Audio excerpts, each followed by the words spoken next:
Good evening guys, Giuliani লাইফস্টাইলে আপনাদের স্বাগত। আমরা যাচ্ছি পুরী থেকে কোণারক টেম্পল দেখতে বাইকে করে। আমরা বাইকে করেই রাইডিংটা করেছিলাম। আমি অ্যাকচুয়ালি যাচ্ছি কোণারক টেম্পল, সঙ্গে আমরা দেখে নেবো। তার আগে একটা বিচ আছে, বিচে আমরা একটু টাইম স্পেন্ড করবো। অলরেডি বিচে আমরা পৌঁছে গেছি। বিচে দেখুন কী কাহিনী হচ্ছে, অ্যানিভার্সারি উইশ শুনে করছে নিন। বালিতে। এটা একটা গল্প আছে, একদিন পুরীর বালিতে লেখালেখি নিয়ে, একদিন ডিটেলসে সবাইকে বলবো।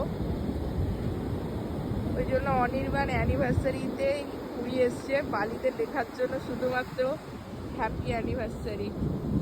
ও আমার লাভ, এই এলো এলো জল অনির্বাণের লাভে। আস্তে আস্তেও বেঁচে গেল, কারণ অনির্বাণের হ্যান্ড রাইটিং দেখে সমুদ্র ভয় চলে গেল। উফ, আমার তীর চিহ্ন।